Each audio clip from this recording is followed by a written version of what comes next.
Christy. Good morning. How are you? Good. So last week, we had a really great podcast on Push Yourself. And what we realized afterwards is we turned off the cameras and we had a really amazing conversation afterwards. And so we wanted to go back and reflect on it and share that with everybody and take the conversation a step further because what came out of it really was eye-opening. Yeah.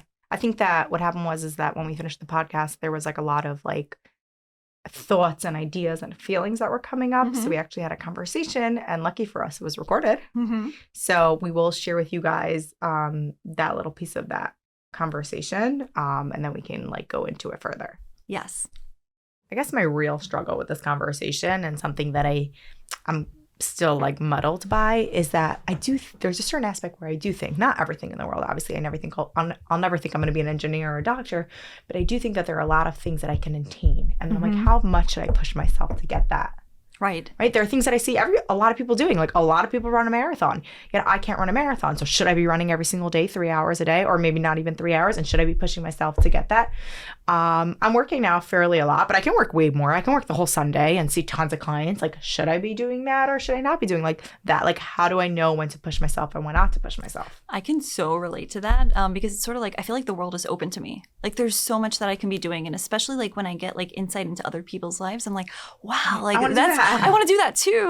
I also want to go skiing in Switzerland. And I also, want to, create a course. And I also want to, when we did this podcast, right, I want to create a podcast and I want to work here and I want to work there. And I want to try out right. other people's things. And it's but at the end of the day, the world is limited and we're limited in our energy. We're limited. Right, but I'm saying, I guess my question is sometimes I do have that extra space, and should I be pushing myself to accomplish that, or should I be pausing and relaxing? So I think it boils down to why aren't you then?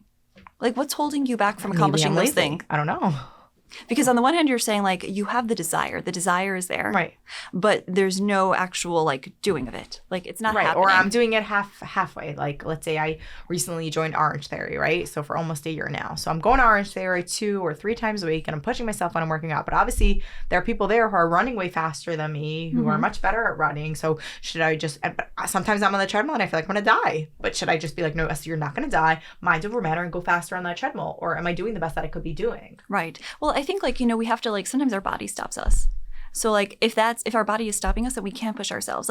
When we make that goal. Okay, so sometimes, yes, I last week I wasn't feeling well and I still went to the gym with my friend. When I came home, I was you shouldn't have gone to the gym with your friend. And I felt the repercussions for the next 3 days where everything was hurting me versus I think if I would have just slept in Sunday morning, I would have been fine. Fine. I'm not talking about that. I'm not talking about your body says the limits. You can't function. You can't think.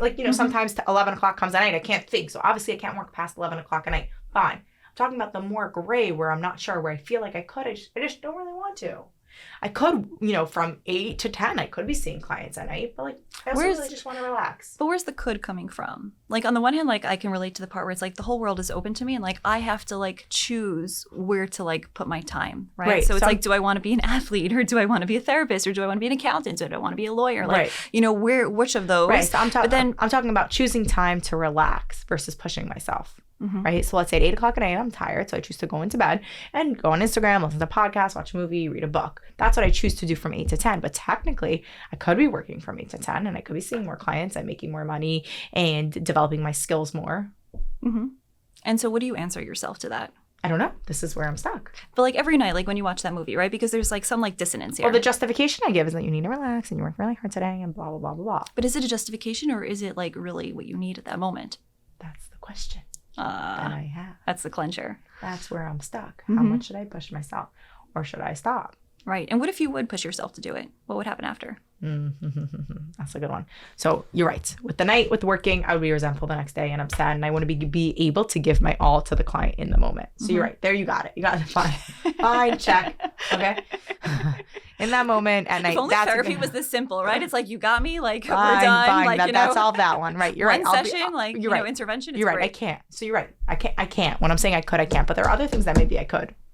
Mm-hmm. It's always good to give an example. So let's say this other thing that really gets me is the working out. I don't work out. I'm not an athlete. I'm just why don't I work out more? Why don't I work out better? Why don't I work out faster? And I'm on the treadmill sometimes and I'm going fast. I'm hey, come on, go out faster like that person.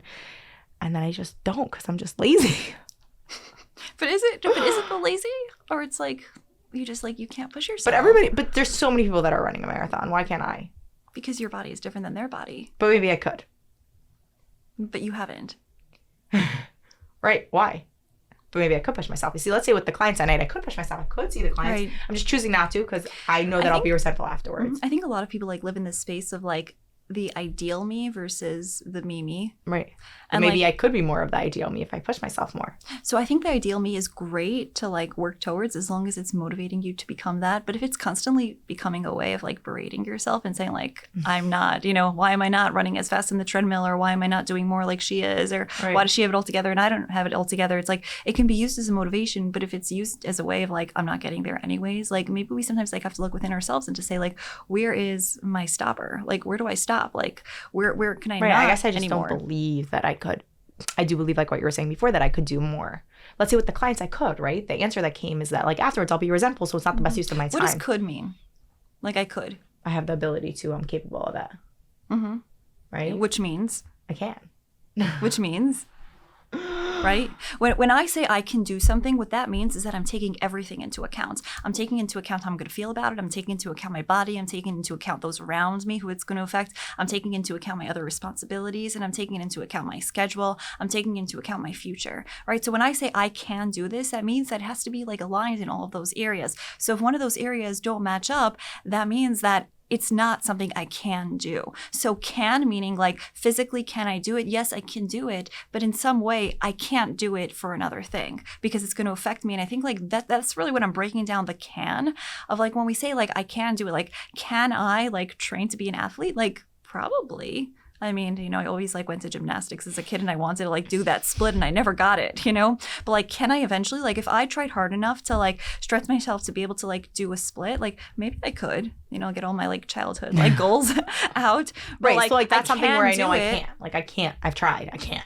Right. I'm not flexible in that way. Right.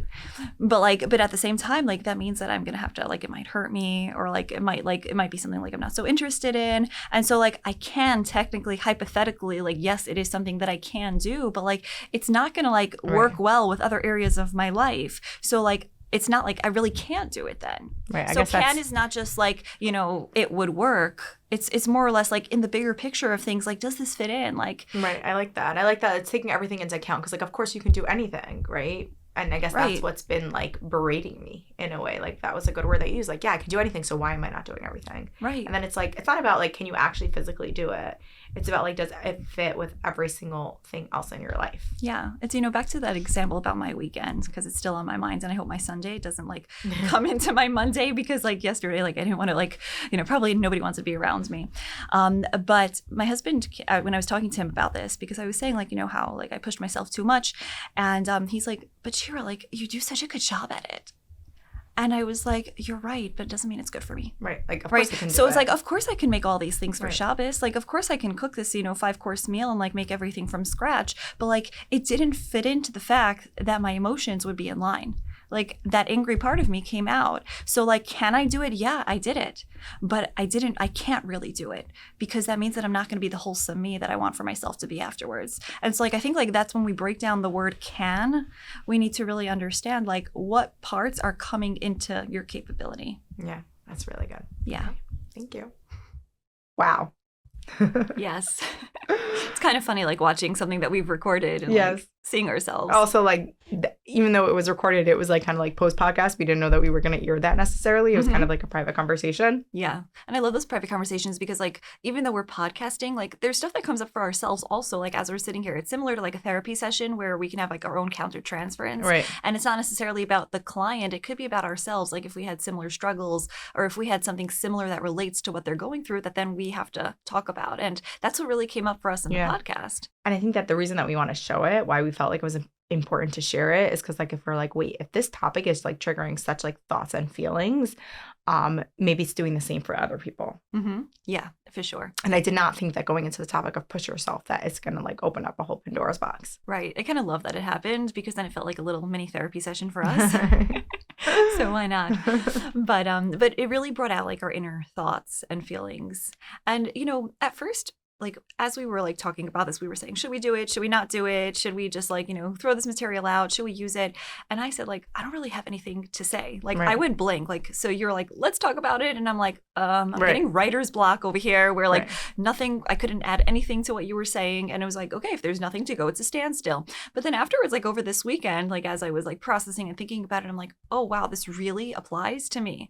Like I think like one of the ways that what hit me is that right now, like I've always wanted to like make a course. Like I wanted to make an online course. And every single time, like I gave myself a different excuse as to why I couldn't do it. Right. So I said, I'm in a PhD program, I need to learn a lot more information. Like how can I teach something if I'm not an expert in it? And I need to have a certain amount of years experience. And I didn't feel confident enough in the material at that point to give it over. And then like after the years passed, I finally said, I really want to do this. I really want to do this. I really want to do this.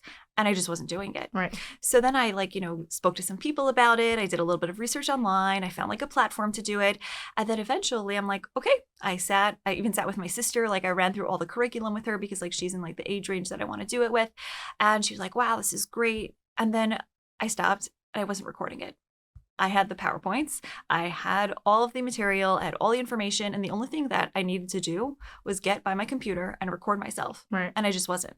And I kept like nagging at myself of like, why aren't you doing it? Why aren't you doing it? And I'm like giving myself all these excuses. I'm too busy. I don't like how I look when I record myself. It's so weird talking to a computer screen versus like here we're talking to each other. Whereas like on a screen, like who are you talking to? It's such a weird place to be in. Right. And then I'm just like, wow, like I have this voice inside my head that's telling me do something and push myself and go towards something that you've always dreamed about. But then my body's like, nope, we don't want to do it. Right. Like it's just not working. And then I'm like, that's the exact same struggle that you were going through when you were sharing with me the difference between like the marathon running and just like not getting up to run. Right.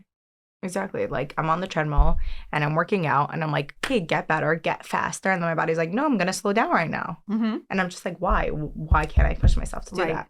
And that brought me to the question of why? What's the resistance? Like, where are we getting stuck? Like, we want something, but what's getting in the way of us doing what we want to do? Like, we want to push ourselves and our mind and our body saying, push yourself. But when it comes to it, it's like this avoidance or this resistance. Right. And what's even to take this even a little bit further, when we started off the podcast of pushing yourself, I thought like, oh, I pushed myself in like all different areas.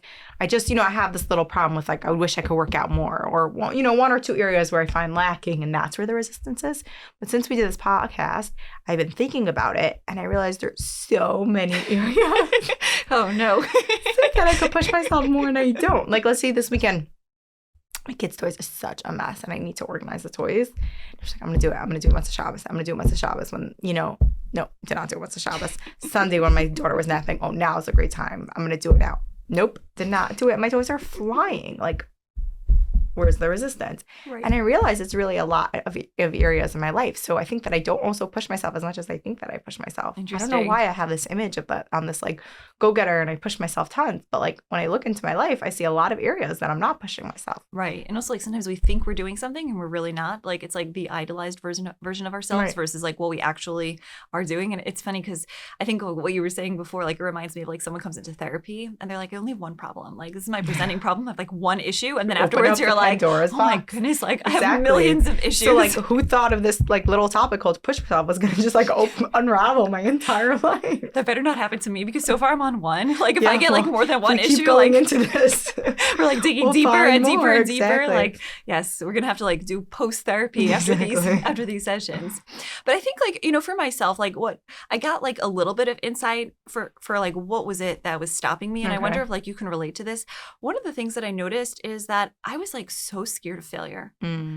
I kept telling myself like, what if you fail? What if nobody likes it? Right. What if it's not a success? Like, what if you wasted so much of your life doing this? Like, this is your time. Like, your time is so precious. Like, what if you wasted it? Like, what if people think this is dumb? What if no one's interested? Like, who do you think you are to do this? And like all of those like thoughts like started coming into my mind about like, oh, like maybe I shouldn't. Like maybe that like initial excitement is not going to be matched by the outside world. And then I would feel kind of like rejected or like a failure in some way. And I think like that was like constantly weighing down on me. The one thing that was weighing down on me, like I think it was like a combination of thoughts like to add on it, but like that was like the first one that like came up for me of like I am so scared to fail, and I don't want anyone to see me fail. Yeah, I think the fear of failure is like a really big thing. I think that like for myself personally, whenever like I dig deep to find out what's going on, a lot of time it's the fear of failure that's underneath it. I wonder if a lot of other people feel this way too. Mm-hmm. And the fear of failure, like it stops us, it stops us from doing things. It makes, it kind of hides sometimes in the of perfectionism of like, Mm-hmm. oh, it needs to be perfect. Yeah. Like do it much better, because if you don't, like, it's not going to be good. Perfection is like Exactly. the enemy. Yeah, so there was like that fear of failure. There was also this fear of like, what if it actually works out? Mm. Like, what if I actually get seen? And I think that was even scarier for me about the fear of failure. There's like so many like the same syllabuses in today's wording. It's like Sandy, right? That's what I got. Yeah, seashells. She sells seashells by the seashore. Yeah. Yeah. But I was really scared of, well, what if it actually works? Right. And I think like that to me was even bigger than the failure. And it made me think like, wow, like why is success such a petrifying thing? Or maybe it's not even the success. Like maybe it's just like being seen. Like being seen sometimes becomes scary, and maybe it like comes back to, because if it's seen, potentially there's failure, or potentially there's rejection, because the more seen you are, the more that people have the option of critiquing it, right, or the not more liking vulnerable it. you are. The more vulnerable. And that's what it boils down to. Yeah. So did you feel the same way with yours? No. No validation here.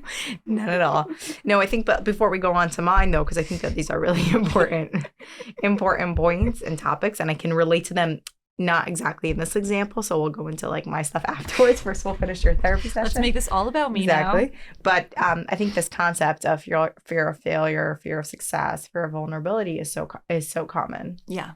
I think a lot of people like struggle with that, and that's I remember I was working with someone once as an intern, because I used to supervise a lot of interns in the social work school, and one of the interns had like a fabulous idea. And he really wanted to like start something up. And I was like, great, like why don't you do that? And he's like, sure, I've been thinking about this for like 10 years. And I'm like, great, well, now's the time, go and do it. Like, I support you in this. Like, I think it's fabulous. Like, everyone will really like it. And he's like, I have too much to lose now that I can't even fail. Oh, wow. Like, it's too late for me to go and do this. Like, maybe 10 years ago it would have worked out. But now, like, I don't have the ability to really push myself in areas that there's going to be rejection. It's reminding me of, like, let's say, like, The Voice, right? So me and my husband are always like, well, what if, like, Mordecai Shapiro would go on The Voice? And we're like, he wouldn't be able to, because he's such a star in the Jewish community that if he would go on The Voice and fail, be too much of a failure in the Jewish community. Right. So it feels like that guy's saying the same idea. Like, I'm too known already that to start something new and that to fail, that would ruin already of my name of what's out there. Right. And I think there is truth to, like, you can fail, like, when you're younger. It's easier to fail. And for those people that are young, like, that's why they should fail and not be scared to fail. Take more risks, like, be more open, be more vulnerable, because there's less on the line. Like, I think the older you get and the more responsibilities you have, then you don't have the option of really making mistakes. Right, but that also stops you from, like, greater growth. It does. But there's something about it. It's a reality. Right. And so on the one hand, like, yes, you could still push yourself, and you should, but you have to recognize what's on the line. Like, what, if you decide to just go on this, push yourself to a business venture that maybe will use up all your savings. Like, it's very different if just you're single, living at home. Right. Like, you can rely on your parents. You can always move back home, or if you're at home already, like, it's fine. Versus when you have 5 or 6 kids and your wife is not working, or you're the one who's the sole provider, then you can't really take as many risks as you would like to, because there's too much on the line, like practically. And I mean, I think that's a harsh thing to swallow. That, fear of failure, like, there is a potential failure that could be detrimental then. Like, it's not like it's just like, oh no, it's right. It's not just like an insecurity. Right. It's not just an insecurity, it's a reality. So I think that there is a lot more freedom, like, for younger people to take more risks, at least. I mean, this doesn't sit well with me, because, like, it's so sad, Yeah. Like, I want to feel like you're never, too young, too old to just take risks and kind of live your best life and be vulnerable and be true to yourself and be brave, So it kind of, like, goes against those, like, beliefs. Right. I hear that it's, like, a reality, but I wonder if sometimes it's, like, if the image that we hold in our head of the fear of failure is sometimes more in our head than what would actually be. And, like, yeah, you are risky something, but maybe for, like, a much greater good. And maybe it can't be impulsive, more irrational and has to be a little bit more thought out. But even when you weigh it and you're like, yeah, you know, I have a really good name out there. And if I do this workshop and it fails, then people will stop coming to me for therapy. It's like, it's not so black and white and not, you know, and not, and just because one thing doesn't work out, it's not going to ruin your name in entirety. Yeah, I learned that when we used to sell sushi because I used to feel like, oh no, if one person doesn't like this, the whole thing is going to be destroyed. Exactly. And like over time, I realized like, no, like you can have 10 roles that aren't good and people will still come back. Like those 10 people might not come back, but other people will come back. And I think it's the same thing with therapy of like, if a client like rejects you or feels like they're not a good fit for you, at the end of the day, like that doesn't ruin your name because they're able most of the time to filter through like it wasn't the right one for me, right? Exactly. Or you know, it would be good for somebody else, or there was one aspect that I didn't like, but like it's just like goodness of fit didn't match up. So it's not like everything is a failure or a rejection, like it just wasn't the match. Right, exactly. And we think we've like mentioned that before here. Yeah. So I think that I want to like humor you, okay? And for some reason, when you said fear of failure, I was like, oh yeah, that's like definitely like a real common like theme that I felt in my life, and I'm sure like a lot of people have felt in their life. But I was like, oh, but it doesn't relate to like the issue that I'm going through in this exact push yourself example. But I want to pretend that it is it and investigate that a little bit. So fear of failure. So let's use the running exercise one, right? So I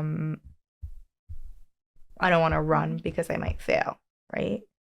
So my first reaction is saying, well, what do I care if I fail running? It's not like, that's not something that is like my name is out there or people, I'll be embarrassed or anything. And I have no shame against it. A lot of people don't run. So, but then you said a good point, which is maybe I don't even want to meet up with a part of myself that's fear of failure. And that I think resonated a little bit. So let's like delve into that. I think a little bit of like, what's it like when we have parts of ourselves that come up, but sometimes we just don't even want to acknowledge that they're coming up because it's painful to just see that part because that part hurts for us to have. I want to like pause here just because I feel like this comes up in therapy so many times where people are like, I want to talk about something, but it's not going anywhere. Right. Or I don't even know how to go with it. And like I think like sometimes like we just have to like say like, okay, it's gonna be like awkward conversation for the first like minute or two, but like once we hit that place where like it's gonna like go the aha moment, like then it'll go somewhere. So it's sort of like, Shira, could we talk about this? And I'm like, I don't know what to say about it. You said all you have. I've asked all I could, but then like we just keep circling with it, and eventually like it gets to somewhere. So like there's like that dry spell, but it's really not like it does like you know eventually peak up. It kind of feels like it's like something hidden in the sand. So like you're putting your hand and the sand keeps like covering it up again and you're in the same motion. It feels like you're not getting anywhere, but suddenly you like hit that gold. Exactly. Yeah. You know? Like you find something in it. And so like that's what we're getting to. Yeah. Here. And I think that sometimes when you're like in that spinning cycle, and kind of what happened to us last week is like you kind of put it aside and we like took a week break, and every time we tried talking about it during the weekend and we're like, are we going to podcast about this?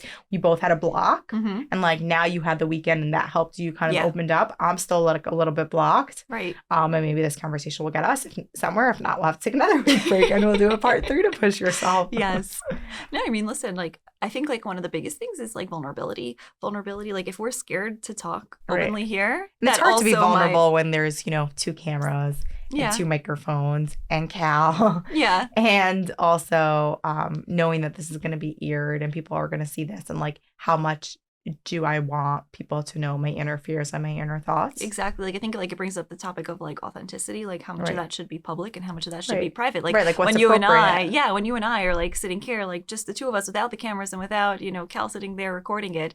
I think like, you know, it's a different type of conversation because we know it's just like the 2 of us. Whereas like here, where it potentially can go everywhere, we're going to be counting our words a little bit more, even though like I wish a lot more. Even though like I wish like there was the ability to be as authentic as possible, because there is something nice of showing people like get to like a little glimpse of what that authenticity looks like and feels like, but we try our best to do it in the ways that we feel comfortable. Right. That's still professional, still makes me feel safe, and it's still appropriate for listeners. Right. Exactly. The reason why I think that this is such an important topic to go into is because I think that this is a theme in life that many people hold. Yeah. And like delving into like our resistance around this topic and our thoughts about this theme might relate with a lot of people, and they might get that aha moment through our conversation. Yeah. So why don't we talk as friends and not as like worried about the camera sitting here? Okay, I'll try. Yeah. So just to go back to before, like we were talking about like, the fear of failure, but like it's really the fear of meeting up with our own limitations. Right. It's like I'm so scared to see what it is that I can't do. And like sometimes like we'll put ourselves in this cycle. And I know I do it for myself, where it's like I always want to strive towards something. So as long as I'm striving towards it, there's hope that maybe I can do it. Right. But I don't want to do it because I know deep down that maybe either I can't or I'm scared to see that I can't. So as long as I like always want it, and I'm in that cycle of like, it is possible. Right. I also think even more like, because why this is resonating me with right now, it's not, let's say, the fear of failure that's coming up with, like, but meeting with the fear of failure that's coming up is because when I'm on the treadmill, right? And I'm, let's say, working really hard and I'm running or what I'm doing. And then the coach is like, okay, 2 more minutes. And then I get this thought like, I can't. But then I'm like, but come on, you could. And then like I lower it, the treadmill, right, down to like a walking pace. In that moment, I feel like I gave up. I don't feel like I tried my best and I really couldn't. I don't feel like what you said before, like maybe your body's just not capable of it. I don't feel that way. I feel like I gave up. And maybe I gave up right before I would have to meet the failure. So I don't know. Or the success. Like you're stopping it before it can I'm stopping go bad. it a little bit too early before I can see, am I going to fail or am I going to succeed? Because I'm so scared to meet either the failure or the success, like you said before, because I do feel like I'm giving up a little too easy, but yet I stop and I'm trying to be like, why am I giving up? What's that resistance? And I think it's just too scared to face the part that's going to come. What's scary about facing the failure or facing the success? I think that what's scary about facing the failure is the feelings that are going to come around it, probably the shame associated with it, the shame of I'm not good enough. Yeah. And the success?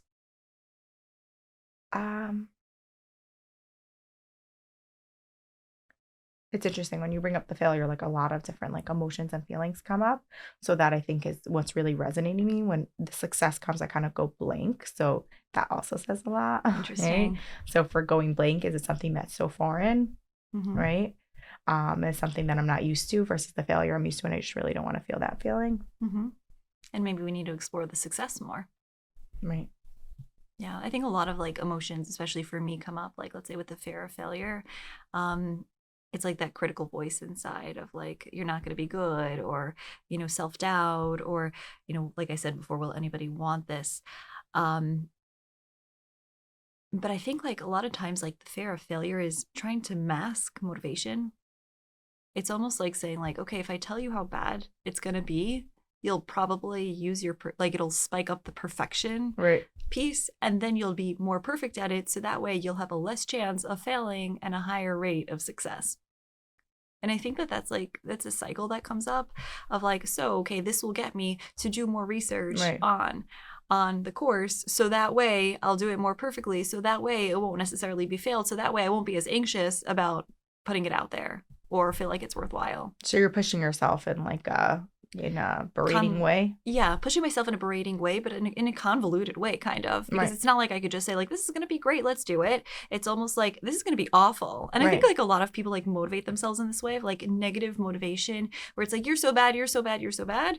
And then it's like, okay, I'm so scared that I'm going to be bad, or not that I'm going to be bad, but I'm so scared that the thing is going to be bad, or that it's going to turn out bad, or I'm so scared of the future rejection, or I'm so scared that nobody's going to like this, and I don't ever want to see myself failing. So therefore, I'm going to be so perfect. And if I'm so perfect, then there's a likelihood that I won't have to meet up with those feelings either. Right.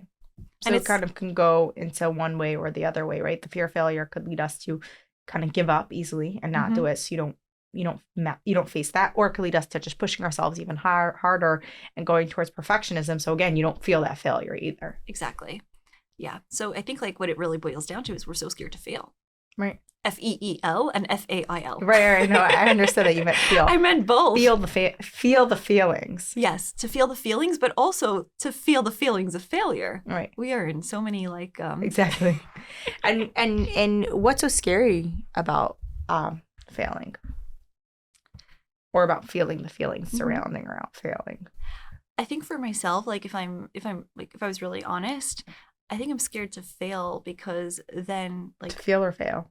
Both. Okay. Well, I think I'm more scared to FAIL rather than to FEEL. Okay. I think over the years I became a lot more comfortable with emotions. Mm-hmm. Maybe we should use that instead of feelings. Yeah. I became a lot more comfortable with emotions. But in terms of like, I think I'm so scared to fail.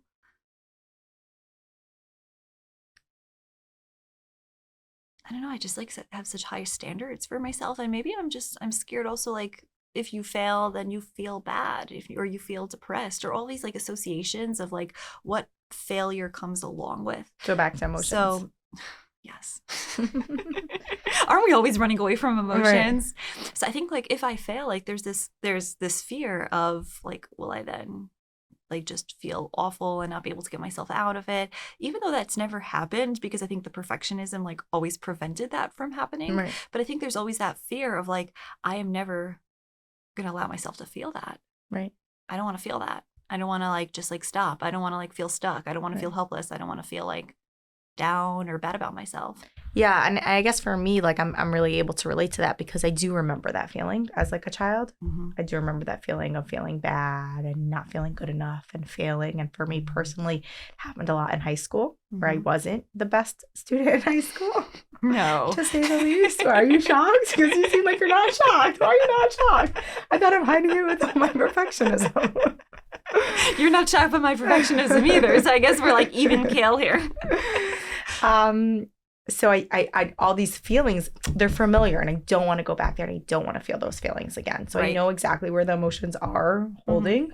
I did do this conversation similar to this in supervision once about the fear of failure, and we did knock it down to the starting point of like in high school. So I know where it's coming from and I know where it's stemming from. And I don't want to feel that feeling again. So it's interesting for me, the feeling is scarier than the actual failure, because when I think of failure in itself, I'm not so scared. It doesn't scare me so much. Okay, so I fail, you get up again. And, you know, you read all these motivation books and podcasts. They say in order to succeed, you need to fail. You know, it's part of the process. It's part of the growth. But interesting, the feelings, it's like, I don't want to go back to that. Yeah. I don't want to feel that again. The hardest feeling I think for me to sit with is rejection.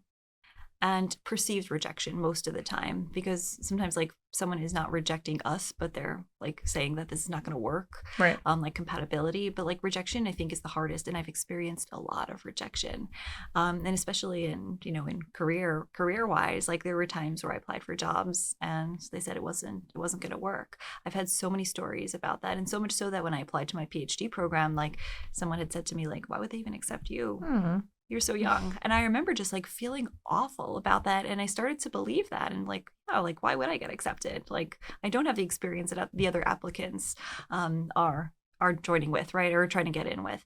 And I think rejection for me is such an awful, feeling to sit with, because it just feels like bad. I don't know any other way to like describe it. It's just like bad. Like I remember one time, I applied for this job. The awful part of this was that somebody reached out to me a long time ago. Like I think I had just graduated for my master's at that point even. And she had reached out to me and saying, like, I think you're going to be an amazing fit. Like a company is looking like, for someone to really like, lead the mental health operations side of it. And like, you're going to be a great fit. Like, go meet with them. So I called them up and they're like, yeah, like we're going to meet with you. And it was like a perfect match. Like everything was just like great. And then I'm like waiting, like that like week long when you're like waiting to hear back. Should I email? Should I not email them? Like, should I reach out? Should I not? What are they thinking? Like, is that a good sign? Is it a bad sign? And like, oh my gosh, like I just like wanted that to be over at that point. Like the anticipation was just like killing me. And then they got back to me saying like, you're not a good fit. We've decided to take an alternative route. Like, the professional response. I remember like, I think I just like cried for 2 days. I don't even know why I cried so badly over that. Maybe because it was like, the insecurity of like when you're first starting out a job and like you don't feel confident that like you really belong in the field, like all that like imposter syndrome comes up. And I just like cried for 2 days and I'm like, where is life going to take me? And like, why did they reject me? What was wrong? Like, I thought I did a fabulous job on the interview. Like I had all the qualifications that they were looking for. Like they didn't mind that I was a new graduate. Like they were excited about like, all the energy. And then like a year later, I found out like who they hired instead. And I was like, oh, like it like clicked for me of like what it was that they were looking for, like more an image, like a different type of image. And then I was like, okay, I get it. Like it's a better fit, you know, than I would have been. And also like, obviously that wasn't supposed to be my path. But in the moment, like I didn't, Right. in the moment, I'm just like crying and I'm just like, nobody's going to like me ever. And my life is just awful. I'm never going to get a job. And like, why was I so excited? Like now I feel so dumb that I was so excited. Right. Like I got my hopes up and they didn't want me. And I just like, I hated that rejection. And it wasn't even rejection. It was just like it didn't fit for what they were looking for. Right. But like but for you, I that was a perceived rejection. it as rejection. Right. And that And probably it hurt. touched upon like all different times that you felt rejected. And that's why it hurt so bad. Yeah.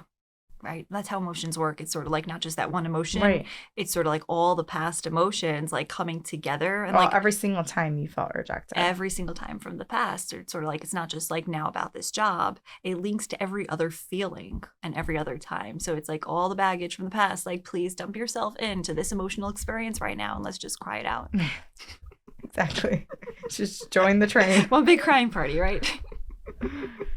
Yeah. But I think clients, like I see that a lot also where they're actually shocked by that when I say that to somebody about like, you're not crying about now. You're Right. crying about all the other emotional experiences that you've had in the past where you felt similar and you might not even remember them. Right. And because the feelings are catchy. Right. And I think that, you know, we know when that's true, when it's something that shouldn't affect us so strongly and affects us so strongly, then it's like it's not about now, it's about then. Yeah. And not always can we go back to, you know, the past and kind of open up each one and resolve it, but just knowing that there's this theme in our life, whether it's the fear of rejection or the fear of failure or the fear of success, there's this theme in our life that has happened other times, just like it's happened to many other people, and it's hurt us. And honor that, you know, honor that pain and know that it will happen again. Yeah. And it's not necessarily mean that you are rejected or Right. you are failure. There's a Right. part of us that's been rejected before. And every time we're rejected again, it's going to add on to that little part of us. Yeah. And do you know what? At the end of the day, rejection is not so bad. Like it's going It doesn't, to happen. it doesn't feel that way in the moment. It feels like it's killing you. It's awful. And I mean, at least for me, I felt like I wasn't going to get over it. But then I got over it. I did, right? I pulled through. Here I am, right? I don't think about that story so often as much as I did then. Like, that's like the beauty of time. Also, like, time just like makes emotions. I think also being able to pick yourself up and being able to move on, Yeah. find new projects or find new ideas. When we Yeah. stay stuck in that rejection or stuck in that failure, then it does bring you down because you didn't move from that. But as long as you keep kind of moving on to the next thing, then you're surrounded by new ideas, new thoughts, new people. You don't stay stuck in that past feeling. It also like affirms that like you might be rejected somewhere else, but not here. Exactly. So it's like if there's other areas, then you're like, okay, it works, right? Exactly. Someone else wants me, so who cares that I had that rejection? Like you're balancing it out. Right. Of like it doesn't have to be true that everyone is going to always like not want you or Right. reject you. Yeah. Yeah. So I think that what this is really teaching me right now in this moment is that, you know, when it comes to the topic of pushing yourself, or it could be different topics as well, what stops us in the way is not necessarily what it looks like in the moment. it's not like what we're capable of or like our energy level. Like Right. it's real. What's stopping us is our emotions. It's our emotions. and our fear of feeling emotions. It's the fear of what's going to come up for me if I do this, or what's going to come up for me if I don't do this. Yeah, I find it fascinating how like emotional blockages like are what come up in everything. Like you know, psychology like is really involved in every single field of work and every single life experience. Like psychology is so intertwined because like we're human beings that are just like feeling all day. Like, and it's just like emotions that are getting in the way of everything, in the way of relationships, in the way of our success, our fears of failure, the way of work, the way of exercise, the way of eating, the way of dressing, Yes. the way of talking to people, like literally every single aspect. It's emotions that either let us go or don't let us go. And we're so scared of pain. Right. Pain is something that like we just don't want to feel. Right. And I wonder, like, you know, the more I become comfortable with being okay with pain, I think the more okay I am. Yeah. Because the more I'm going to be scared of feeling that pain, the more I'm going to run away from it. Yeah, and I think sometimes it's not even it is the fear of feeling that pain, but it's also the fear of remembering what brought that pain. Yeah. The fear of reliving past little traumas, big traumas. It's remembering what happened. Remember what brought this first feeling of pain, and that has led that part to be created, and then every pain that's come to be Built added up. on into that, you know, suitcase labeled pain. Right. Yeah. It's almost like we want to just like ship that pain away, but Right, we don't want exactly. to like go back to those first experiences. But it's there, and every time we don't open up that suitcase, every time we try to like kind of hide that suitcase, it just it blocks. That exactly is an emotional blockage. But if we're willing to be like, being able to really connect with our inner self and being able to be aware of what's happening, a little bit of what we're doing now through conversations, through talking to people. And facing it, right? Really just facing it and saying like, you're not so scary. Like, it's not so scary. Like, many people have gone through that. Like, many people have failed. Many people have felt pain. And many people have succeeded. Like, many people have, run marathons or not run marathons. Like, many people have made courses and some have failed. And many people have made courses and succeeded. And, it's not the end of the world if it goes either way. But the feelings are so crucial to be able to handle. Yeah. To be able to sit with it, to be able to face it, to be able to not be scared of it, and then to be able to cut friends with it. And then kind of like take its hand, take the pain's hand, take the rejection's hand, take the failure's hand, and let her run with you through the marathon. I had this one client in the past too. She used to say to me, like, I'm not talking to myself. Like, could you not do any of that, like, parts inside of me? Like, I don't have no split personality or multiple personalities. Like, I'm here. Like, let's not do any of that feeling stuff. And I was like, oh, yeah, okay, we're not going to do that. Clearly. Skills right now. Right, skills, like DBT, like, tell me how to solve my life. Like, none of this, like, heebie-jeebie talking to myself. Yeah, but that's like, talking about it now, that's what like comes up is that like we kind of like hide it and we push it down, and really we need to just like face it and sit with it. Yeah, because that's really the only way to get through it. Yeah. So definitely like a lot of things were brought up now, some shared, some not shared. Yeah. Who would have thought that a topic like this would have just touched on so many different topics? And I guess I'm just really curious if other people feel the same way too. This is just us, or people are also like, yeah, this topic really, brought up a lot of my different, feelings and insecurities. Yeah, and definitely like people can, direct message us like on Instagram, like if they have any questions, or, share their own stories of going through similar things. But, for myself, like I think what stands out is it's not just the fear of failing, it's the fear of succeeding also. And sometimes that's the stronger piece. And I hope that this can help me push myself towards my goal, where I can understand the emotional blockages that like get in my way. Yeah. And for those out there like who find themselves like emotionally blocked, like recognize that it's an emotional blockage. Like, it's not necessarily a capability blockage. Right. Like, there's emotions that are getting in the way, and sometimes just like talking it through, whether it's with somebody they trust, or sometimes in therapy, or even with a parent or a mentor or a friend, like that can really help like disintegrate the fear of the pain, to help them move forward and succeed. That's great. Yeah. Okay. Thank you. Thanks, everybody.